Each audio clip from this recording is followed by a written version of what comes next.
¿Ya me escuchan ahí? Sí, ya. Ya, Perdón, profe. no sé qué pasó con esto. Muy bien. Perdón, les digo por la espera, es que ando corriendo en hospital, pero vamos a platicar un rato de Streptococcus pneumoniae. Espero que sí le hayan dado una leída al tema.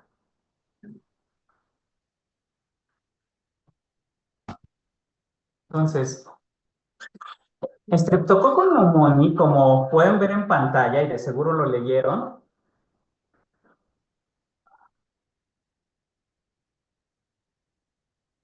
Hola, hola, hola. ¿Sí me escuchan? Perdón. Sí, profe, sí se escucha. Sí, se escucha, profe. Cualquier cosa me avisan, ¿eh? Porque aquí me está marcando como falla en sonido, pero bueno. El Streptococcus pneumoniae, que es el famoso neumococo y que obviamente su mayor afectación va a ser a nivel pulmonar, forma parte, digo, ahí está mal dicho ya, de los comensales que tenemos a nivel de vía aérea. Es decir, no es una infección, no, puede ser una infección externa o puede ser un sobrecrecimiento de ese bicho que tenemos viviendo habitualmente en vía respiratoria y que pueda causar la enfermedad. Como ustedes pueden ver, es una bacteria gram positiva, por lo tanto la respuesta inflamatoria no va a ser tan exagerada. También es un diplococo, como lo habíamos visto en Neisseria, en eso se parece a Neisseria, es un diplococo, pero este bicho, el neumococo, está encapsulado, que es algo que le permite ser muy resistente al sistema inmune. Cuando vimos inmunología, habíamos platicado que Streptococcus pneumoniae o este neumococo, habitualmente el órgano linfoide secundario que se especializa para inhibirlo va a ser el vaso. Ya habíamos dicho que el vaso es muy, muy específico para atacar este tipo de bacterias y que obviamente las personas que no tienen vaso se les tiene que poner la vacuna de neumococo al menos cada 5 años para protegerse de esto. Este tipo de bacteria igual tiene una capa de polisacáridos, pero la capa ya sabemos por ser gran positivas es muy, muy, muy delgadita, ¿de acuerdo? Pero una de sus características especiales, y eso sí puede venir en el examen, es que tiene en su pared celular ácido teicoico.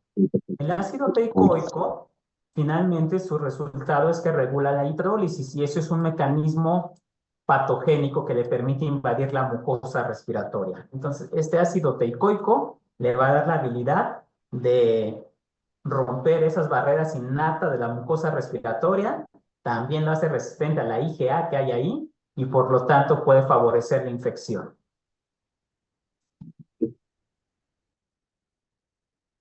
¿Qué otras características tiene este tipo de bacteria que nos pueden interesar? Sobre todo la última, aunque sí es capaz de evitar de estimular la respuesta inflamatoria, les digo, no lo hace de manera exagerada. Y lo importante del neumococo, volvemos a resaltar, es que por ese ácido teicoico, por el engrosamiento de esa cápsula que tiene, es resistente a la destrucción por fagocitosis. Pasa algo parecido a lo que habíamos visto en tuberculosis, a lo que vimos la clase pasada en Neisseria. El fagocito lo puede este, introducir o ingerir, mas no lo puede digerir. Entonces, esto tiene en común con las otras dos bacterias que ya habíamos conocido. Ahora, parecido a Neisseria también, obviamente su transmisión es vía respiratoria, y les digo, ya lo tenemos también como huésped, ahí como comensal en esa mucosa.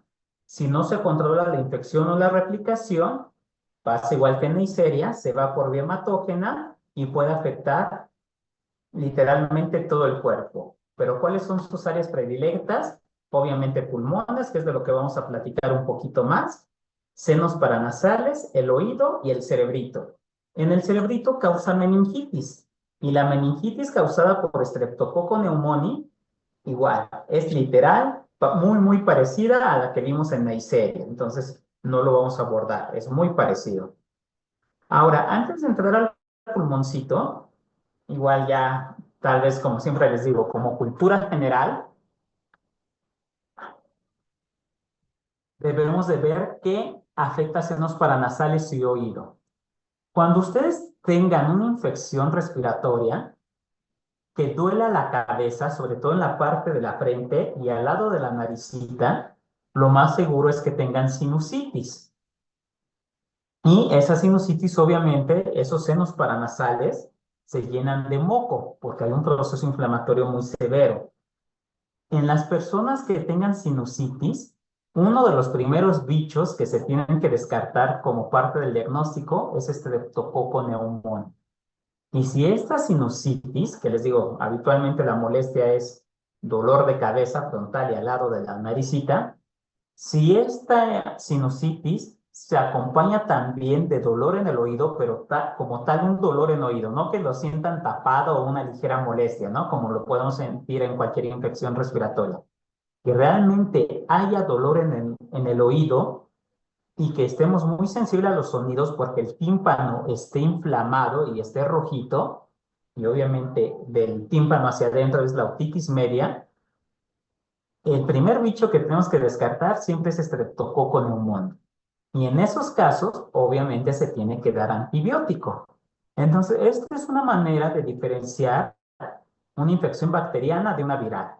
La viral habitualmente es raro que me afecte oído y es raro que me afecte senos paranasales. Habitualmente, si tengo síntomas de oídos y senos paranasales, debe de ser infección bacteriana y de las más comunes infecciones bacterianas que causan estos dos problemas es Streptococcus pneumoniae. Y como es gram positiva, pues responde a penicilina o a derivados de penicilina. Aunque son de las infecciones más latosas o más molestas, también son de las que responden más a tratamiento antibiótico. Entonces, bueno, esa es una característica que tienen que saber para empezar a diferenciar de otras infecciones respiratorias. Ahora, me voy a saltar parte de esto, no va a venir en el examen. No, pero esto sí, perdón. Si no pudimos evitar que el virus se replicara en vía respiratoria superior y desafortunadamente sí se fue por la sangre, va a pasar lo siguiente. Uno, aparte de ese mecanismo de defensa, que ya habíamos dicho que su cápsula inhibe la digestión que pueden hacer los fagocitos de esta bacteria, tiene proteasas, muchísimas proteasas. Y esas proteasas lo que hacen es que el anticuerpo no se pueda fijar al, al Streptococcus pneumoniae.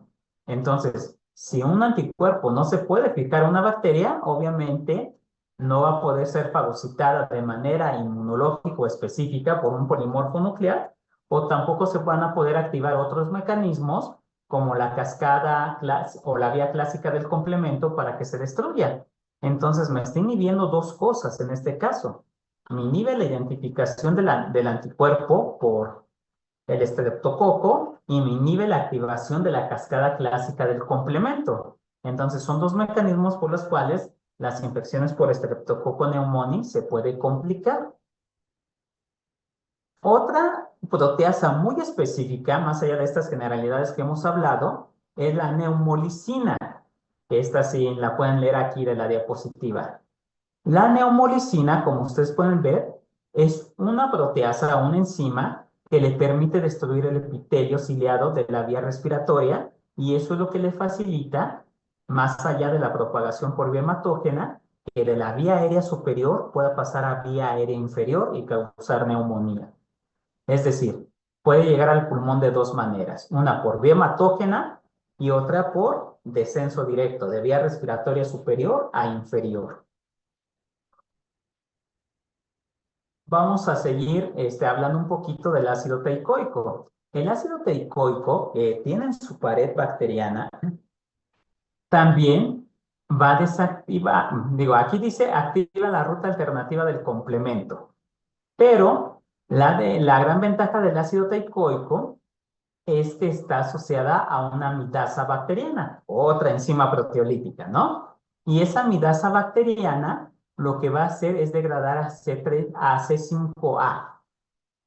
Si ustedes saben que si no se une C5A, no hay complejo de ataque a membrana y por lo tanto, aunque ya haya avanzado las primeras dos partes del complemento, la parte final, que es el complejo de ataque a membrana, no se da y por lo tanto no me sirve para matar a la bacteria. ¿Qué más podemos comentar de estas enzimas o de estas proteasas? La neumolicina que ya habíamos mencionado, que le abre el camino directo para ir de vía aérea superior a inferior, también sirve como un estimulante para activar la vía del complemento, pero desafortunadamente también esa vía clásica del complemento puede activar la convertasa de C3, la convertasa de C5, pero el complejo de ataque a membrana no se da y por lo tanto tampoco. En conclusión, ya para no estar teniendo tantos temas, la vía clásica y la vía alterna del complemento para estreptococo no son muy funcionales y no nos protegen de gran manera.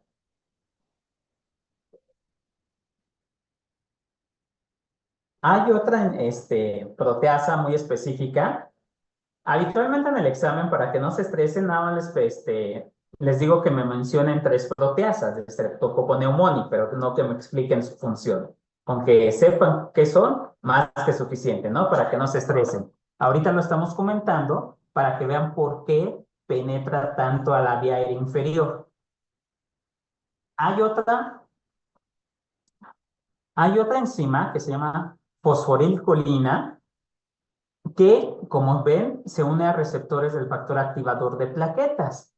Entonces, al activar estas plaquetas, literalmente me van a suprimir la acción de células endoteliales, de leucocitos. Leucocitos me estoy refiriendo a polimorfonucleares y a la misma plaqueta. Entonces, ya sabemos que las plaquetas también son células que activan el complemento. Los polimorfonucleares ayudan a fagocitar las bacterias, en este caso en el pulmoncito. Entonces, me va a inhibir la función inmunológica de estas células y por lo tanto la reparación del tejido, en este caso del parénquima pulmonar, va a ser un poquito más retardado. Por eso la neumonía, por Streptococcus pneumoniae, y es lo que vamos a platicar ya para finalizar la clase, son neumonías habitualmente complicadas. Ahorita les voy a hablar a qué se refiere una neumonía complicada, porque literalmente me está evadiendo a todas las células inmunitarias y también evaden, por lo tanto, su función. Más allá de inhibir la acción de la bacteria, también inhibir la reparación del tejido que está causando esta bacteria.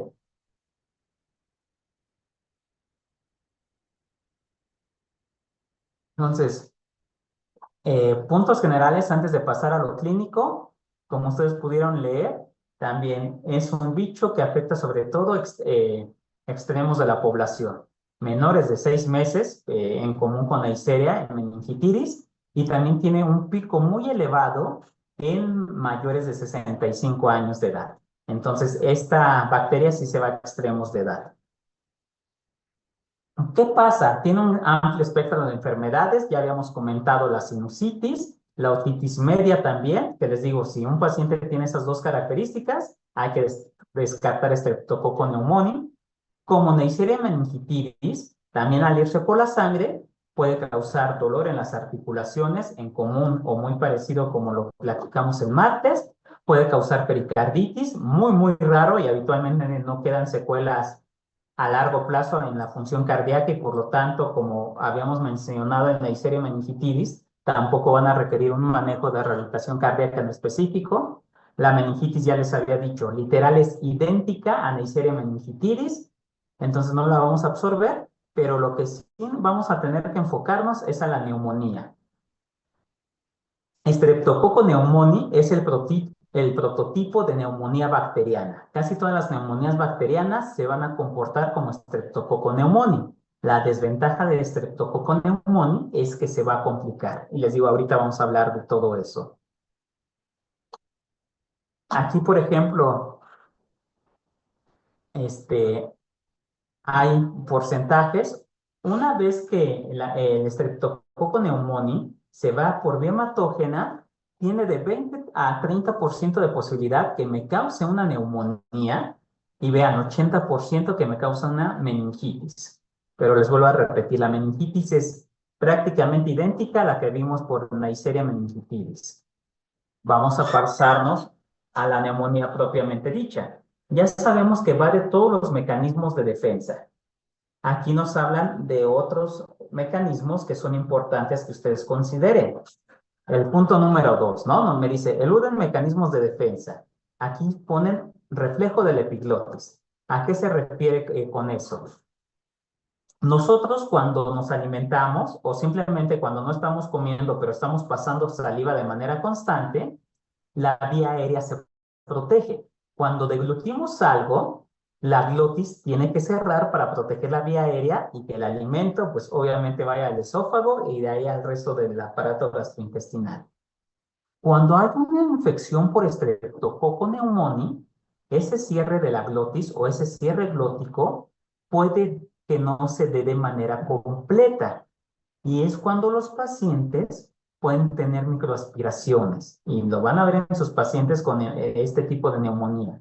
Son pacientes que cuando pasan la salivita empiezan a toser, que cuando les dan algo de alimento, sobre todo si la consistencia del alimento es entre líquida o muy suave o líquidos como tal, también empiezan a toser.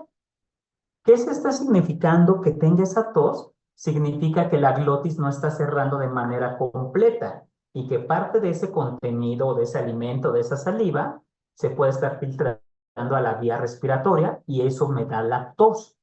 Entonces, muchos de sus pacientes que traten por neumonía, por Streptococcus pneumoniae, van a poder tener inhibido ese reflejo de epiglotis o ese cierre glótico y presentar alteraciones para la deglución. Les digo, sobre todo en líquidos, su propia saliva o alimentos blandos. Entonces, idealmente en estos pacientes que presenten esta alteración en el cierre glótico, lo ideal es que los viera un terapeuta ocupacional. Si en su defecto no hay terapeuta ocupacional, ustedes pueden paliar esa función y pueden trabajar técnicas de descenso faríngeo. Se las van a enseñar en su carrera.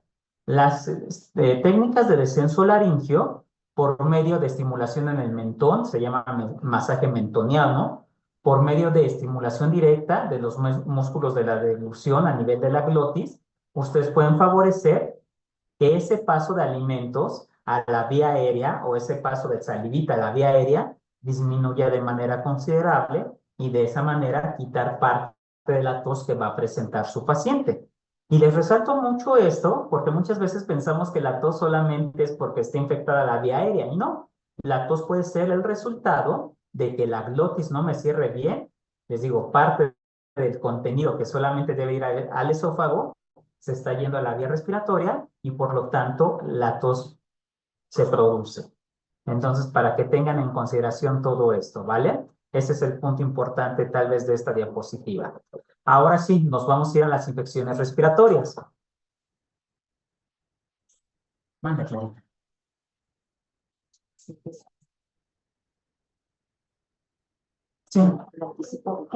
que me espere unos 15 minutos, ¿no? Que ahorita la checo. Perdón, compañeros. Entonces, vamos a la neumonía. Y como siempre, las imágenes nos van a aclarar mucho las cosas. Esta imagen, vamos a tomar la que estamos viendo de frente a la pantalla a mano derecha, que es la radiografía. No la habíamos visto en varicela, por ejemplo, que fue una neumonía que ya habíamos comentado, ni en tuberculosis. Entonces, vean cómo es la infección por Streptococcus pneumoniae y que les digo, va a ser el prototipo, va a ser muy parecido con otras bacterias que causan neumonía. Si se dan cuenta, a diferencia de varicela, si recuerdan esas radiografías, aquí no se ve como manchadito o como los infiltraditos. Aquí sí se ven las manchas como tal blancas, pero blancas, blancas, blancas. Por ejemplo, todo el lado derechito del pulmón, en la parte del medio, tiene toda esa manchota blanca. Obviamente, en toda esa manchota blanca no está entrando aire y el proceso de infección y el proceso inflamatorio secundario a eso está muy, muy severo. Cuando ustedes vean esta imagen en una radiografía, se llaman consolidaciones. Ese es el término médico o técnico. Si ustedes ven una consolidación en una radiografía, seguro infección bacteriana, sí o sí. Estas imágenes no me las dan los virus. Tal vez el paciente, porque en algunos casos pasa, puede ingresar por una neumonía viral, que si no se resuelve rápidamente, hay una sobreinfección bacteriana o puede ser una neumonía directamente bacteriana. Pero en ambos casos, finalmente la bacteria se mete de metiche aquí y me forma estas imágenes. Son consolidaciones. Entonces les vuelvo a repetir, si ustedes ven esta imagen a nivel radiográfico, seguro una infección bacteriana, ya sea primaria, que es lo más común, que Streptococcus pneumoniae puede infectar directamente el pulmoncito, o que un virus lo haya dañado y que la bacteria, pues, le facilitaron el camino. Entonces, cuando vean estas imágenes, y no se les van a olvidar, es la típica de una infección bacteriana. Y la más común, Streptococcus pneumoniae. Ahora, si esta misma imagen la viéramos en una tomografía axial de alta resolución con ventana pulmonar, la que ya habíamos comentado en otras patologías, la veríamos de esta manera. Veríamos que realmente no está cerrada totalmente la vía aérea. Todo esto que estamos viendo en la parte posterior del pulmoncito, no sé si alcancen a ver bien el cursor, pero lo estoy señalando en la parte basal del pulmoncito derecho, todo esto blanco es la consolidación. Esto mismo que vimos en la radiografía, en una tomografía de alta resolución, se vería de esta manera. Es vía aérea o parénquima pulmonar que está muy dañado y que obviamente no me sirve para intercambio gaseoso. Y se ve en ambos lados, si se dan cuenta, pero el prototipo de imagen para Streptococcus pneumoniae es la que estamos viendo del lado derecho. Por eso los pacientes ingresan. Imagínense, tienen estos cambios. Es una cicatrización excesiva, es un proceso inflamatorio excesivo de esa vía aérea que me está lastimando el Streptococcus pneumoniae. Obviamente no me sirve para intercambio gaseoso y en algún momento ese paciente va a tener insuficiencia respiratoria y bueno, ingresan al hospital por esa causa. ¿Qué hacen en estos casos como fisioterapeutas? Uno, obviamente como esa vía aérea está inflamada y no entra aire, está colapsada.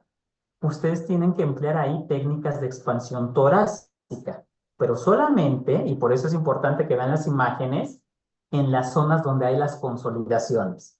Donde no hay consolidación, el pulmoncito debe de estar trabajando bien, por lo tanto no requiere esas técnicas de expansión torácica.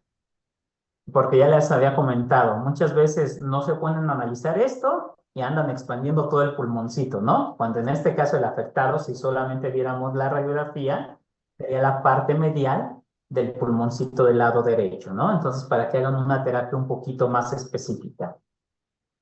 ¿Qué pasa con el resto de la vía aérea, donde no está esa mancha o esas consolidaciones?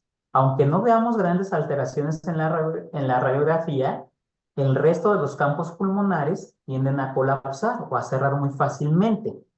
Entonces, para el resto del pulmoncito derecho y para todo el pulmoncito izquierdo, si fuera el caso del paciente que estuvieran viendo, la vía aérea tiende a cerrar fácilmente, produce tos, produce secreciones. Entonces, para esas otras partes del pulmoncito y todo el pulmón del lado izquierdo, ustedes tendrían que aplicar técnicas de aclaramiento mucociliar. Y de las más indicadas en este tipo de neumonías son técnicas de drenaje autógeno. Entonces, ustedes van a ser expertos en drenaje autógeno. También lo van a implementar en estos pacientes. Entonces, hay dos técnicas básicas ya para concluir en esta neumonía que van a tener que emplear como fisioterapeutas. Técnicas de expansión torácica, donde estén las zonas de consolidación, vuelvo a repetir, y técnicas de aclaramiento mucociliar, la más común, drenaje autógeno, para el resto del pulmoncito. ¿De acuerdo, compañeros? Desafortunadamente, muchas veces esta infección no se detiene ahí y se puede complicar. ¿Cuáles son esas complicaciones? Ustedes ya pudieron ver en pantalla. Tres, dice abscesos, empiema y efusión pleural. No le hagamos caso a la última, es muy rara, pero nos quedamos con absceso y empiema. Y es lo que vamos a enseñar en la imagen. Volvemos a esta imagen de a mano izquierda, la tomografía. Si se dan cuenta, compañeros, arriba de la consolidación o de toda la parte blanca que estoy señalando con el cursor, hay una manchota negra, ¿no? Es una densidad diferente. Cuando vemos esta densidad, no es que haya aire. El aire se ve más, un color negro un poco más pálido, como lo vemos en las partes de enfrente del pulmoncito. Pero si dan cuenta, esta parte es totalmente negra y está muy oscura, valga la redundancia, ¿no? Con el color negro. Esto que estamos viendo aquí es una colección, es un absceso. Es decir, el proceso estuvo tan feo que se empieza a acumular secreción, no secreción respiratoria, sino secreción en respuesta a toda la respuesta inflamatoria, ¿no? Como le llamamos coloquialmente, ¿no? Pus. Entonces, esta secreción va a complicar la infección. Son pacientes que tardan más en salir del hospital y que el tratamiento antibiótico se va a prolongar. Si este absceso no se resuelve, se empieza a hacer duro. Y cuando se empieza a hacer duro un absceso, ya no se va a reabsorber con antibióticos o matando el bicho. Ya ocupa una masa, que es el empiema. El problema del empiema es que muchas veces no se queda en el pulmoncito, sino que se extiende a la pleura, que es la capita que envuelve el pulmón, y también afecta a la pleura. Cuando afecta a la pleura se engruesa y se pone rígida y se llama paquipleuritis. Esa es la complicación que debería de decir aquí. En vez de fusión pleural, debería decir paquipleuritis. Es decir, tengo una pleura muy engrosada y muy dura. Y obviamente la parte del pulmón donde esté esa pleura no se va a expandir de manera adecuada. La pleura se tiene que mover al mismo tiempo que el pulmoncito. Si la pleura está engrosada y está rígida, me va a inhibir ese mecanismo del pulmoncito. En estos pacientes que ya llegaron a un absceso, un empiema y esa paquipleuritis, el puro tratamiento conservador, principalmente los antibióticos, no va a ser funcional. Son pacientes que se meten a quirófano y que la parte donde está el empiema o el absceso hay que drenarla o hay que quitarla. Y la pleura también hay que quitarla. Toda esa pleura que se engrosó y se volvió rígida, hay que quitarla. Esta ya no va a desinflamar o volver a ser normal. Y a eso se llama decorticación. Entonces, ¿por qué les menciono todo esto? Porque va a haber pacientes, y en esta neumonía por Streptococcus pneumoniae es bastante común que se complique la neumonía. Esto viene del examen, ¿no? ¿Cuáles son las complicaciones? El absceso, el empiema y la paquipleuritis. Entonces, ¿qué hacen como terapeutas? Tienen que enseñarle al paciente, no sé si lo habíamos comentado en varicela complicada, pero tienen que enseñarle al paciente a que si la lesión está en la parte basal, el diafragma siga funcionando, porque si lo operan y no le enseñaron a que el diafragma siguiera funcionando, después de la cirugía no utilizan el diafragma y para destetarlos o para quitarles el ventilador va a ser muy difícil. Dos, obviamente el resto del pulmón sigue infectado, el paciente va a seguir tosiendo. Si no le enseñan tos ferulizada, que es una tos en que ustedes comprimen el abdomen para que el paciente pueda toser, pero no aumente de manera exagerada la presión del pecho y no le vaya a doler, en este caso la herida quirúrgica, no va a toser su paciente y la infección puede tardarse en resolver.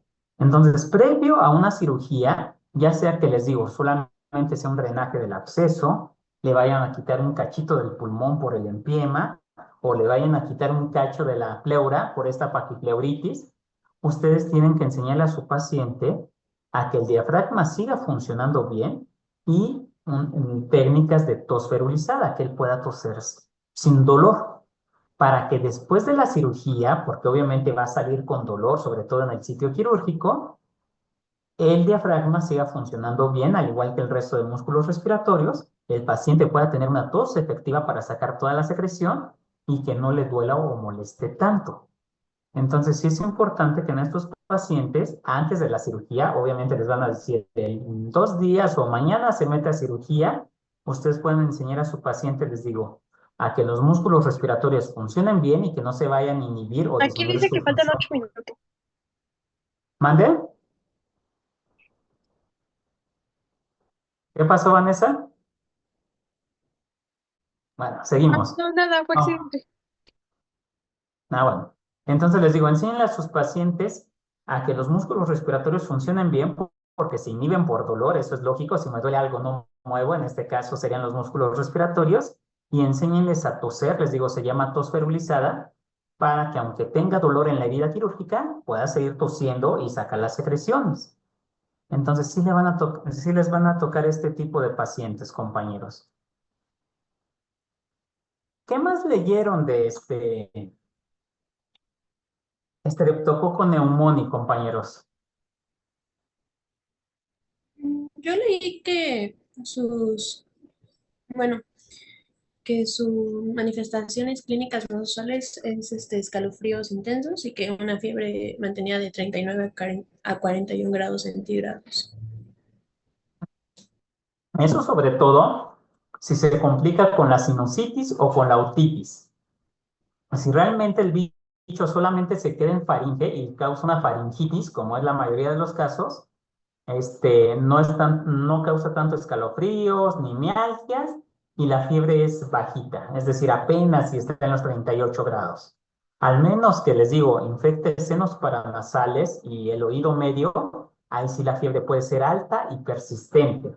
Por eso cuando los pacientes van con faringitis al consultorio y la fiebre es muy elevada o ha sido persistente, más allá de los síntomas clásicos que nos puedan decir de sinusitis o del oído, es la obligación del médico explorar senos paranasales y hacer otoscopía o revisar el oído. Pero sí, al menos que la infección se complique o salga de faringe, no se distingue muy bien de otras infecciones respiratorias. ¿Qué más leyeron, pero en el aspecto pulmonar? Más allá de estos datos que hemos comentado.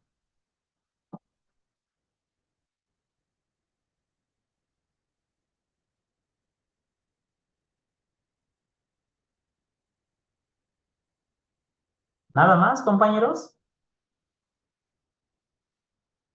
Daniela. Bueno, que como usted lo mencionaba, que la neumonía se llevaba a cabo gracias a bueno, más bien cuando los microorganismos endógenos locales eran aspirados hacia las vías respiratorias. Y así era más fácil como propagarse de persona a persona. Por lo tanto, pues las epidemias se volvían como más frecuentes debido al daño directo del pulmón. Muy bien, sí, gracias, Daniela. Entonces, hasta aquí le vamos a parar, compañeros. Nos faltan 5 minutitos, perdón, disculpen.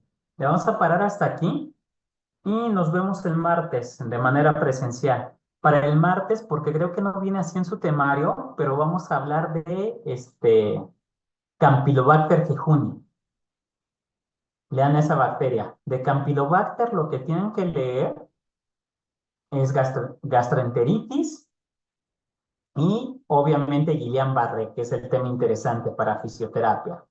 Hay muchas otras causas de Guillain-Barré, sí, pero la más común, al menos en nuestro entorno, es Campylobacter. Entonces, por eso vamos a abordar el bichito Campylobacter jejuni. Vamos a hablar un poco de la enfermedad gastrointestinal o de la famosa diarrea del viajero que causa el Campylobacter. Y vamos a ver Guillain-Barré, ¿vale? Para que lo puedan leer, compañeros, y lo platicamos el martes, ¿vale? Entonces, si no hay nada que agregar, compañeros, me despido de ustedes. Tengan buen fin de semana, aunque ya sé que es jueves apenas, y los veo el martes, ¿vale? Gracias, doctor, igualmente. Hasta luego. Doctor, hasta luego.